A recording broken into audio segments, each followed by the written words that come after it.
Hello everybody! Last week was my birthday. I'm 39. I'm officially in the last year of my 30s and I'm feeling pretty good about it. And since it's my birthday, I'm here to talk about my favorite genre, which is romance. And specifically, the underrated romance tropes that I really wish were featured in more books. A friendly reminder that my own romance novel, The Savior's Army, is officially available for pre-order right now, and if you pre-order a copy, you can receive 3 special gifts. This includes a map of the Ally realms, an illustration of a romantic scene from The Savior's Army, as well as an uncorrected proof of the first 6 chapters. Pre-order today, it's linked below. Now on to the underrated romance tropes. A few disclaimers, these are just my own personal opinions. If you don't agree, that's fine. Second, I am a human being with ever-evolving opinions, which means that one day I might change my mind about these tropes. Who's to say? And a final disclaimer, 3 of these tropes are about heterosexual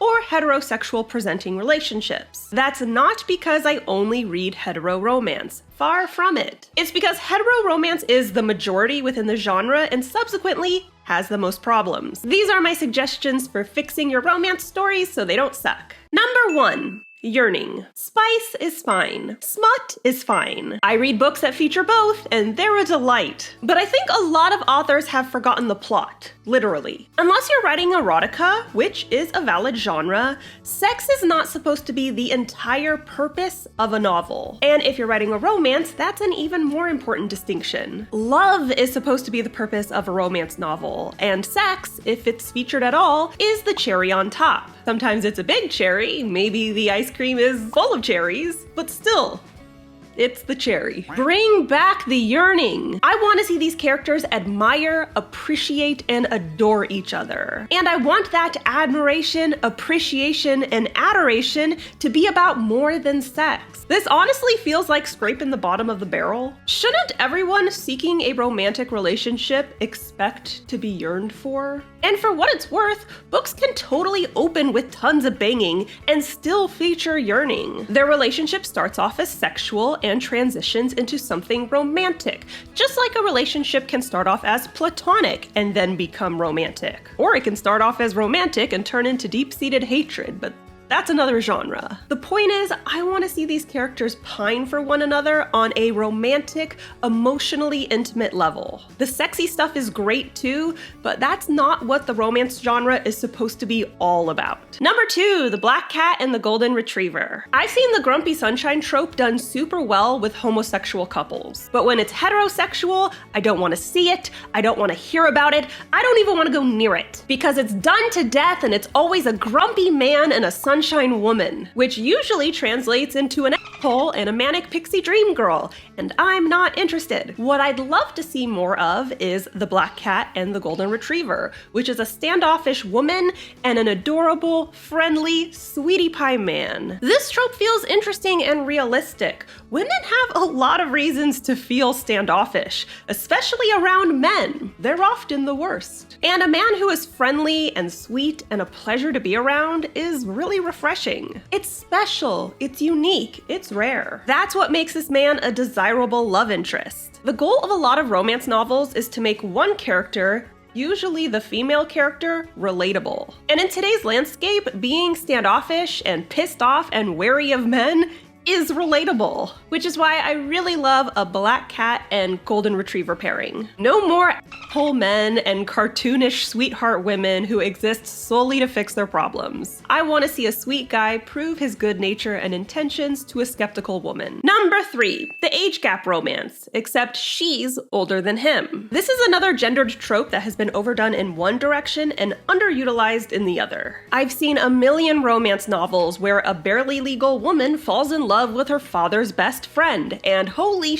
that's gross. That man was there for your birth and we're not supposed to assume you've been groomed? Now, I'm not advocating for the opposite. I don't want to read about female predators. But typically when I do read age gap romances where the woman is older, the dynamic is a lot healthier. We've got a grown man falling in love with a grown woman who just so happens to be older than him. In these types of story, the male character is at least 25 years old, which means he's a fully developed consenting adult. And that right there already makes the trope a million times better than the alternative. The bar is in hell. Ultimately, I'm fine with any age gap romance where the younger party is 25 years old or older. It's just an unfortunate norm that in romance novels, typically when the man is the older party, the female character is way too young and the relationship dynamics are really gross and groomy. Besides, we see older men with younger women all the time, so reversing the trend and presenting it in a healthy way is a refreshing change of pace. Number 4, vanilla sex. I already said it, but I'll say it again. Spice is fine. Smut is fine. Fictional sex in its entirety is fine. But specific kinks have become so common in sex scenes that you would think they represent the most generic, standard forms of sex. Writers, I'm gonna hold your hand with a napkin when I tell you, not every character needs a choking kink. Not every character needs a CNC kink. And not every character needs a praise kink. And to be clear, I'm not here to kink shame. All of these kinks are fine. It's just that they keep popping up in books over and over again with no preparation, no discussion, no aftercare, and most alarmingly, no consent. Which brings me back to vanilla sex. I think a lot of these authors don't understand kinks or even know what they are, and they're just writing whatever they think is popular. And appealing to your audience is great, but kinks require research. If you're not willing to do the research, or if you don't know what the f you're doing, write vanilla sex. You can also just write vanilla sex if you want to write vanilla sex, because there's nothing wrong with vanilla sex. People can get it on without choking, spitting, slapping, degrading, or saying good girl ad nauseum, and still have a wonderful time. Because if this was really about celebrating kinks, we would see some research or a greater diversity, like humiliation, foot worship, or lunars. And while we're at it, there's nothing wrong with characters boning in a comfortable bed. Just saying.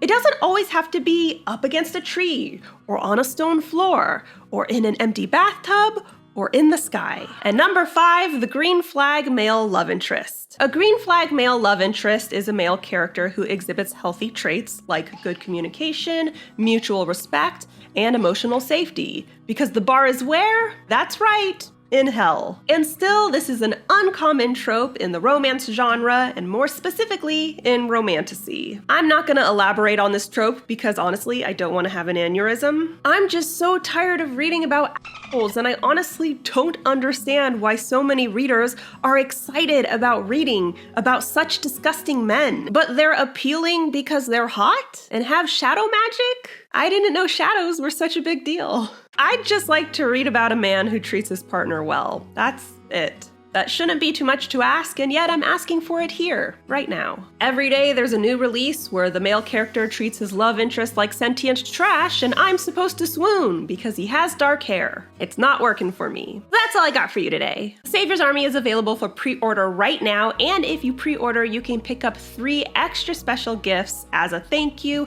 I've got the link listed below. And my second writing craft book, How to Write Romantasy, is also linked below. It is available at all major retailers, so definitely pick it up if you are trying to dive into the genre. And don't forget to subscribe to my channel. I post new videos on Wednesdays and I host live streams on Mondays, and if you want to be alerted as soon as I upload, ring that bell. Bye! The 3rd installment to the Savior series is finally here. Want to see what Tobias and Layla are up to after the Sovereigns tournament? Check out The Savior's Army by me. And if you want any updates about my other books, or if you just want some writing advice, be sure to subscribe to my channel and ring that bell. See you soon!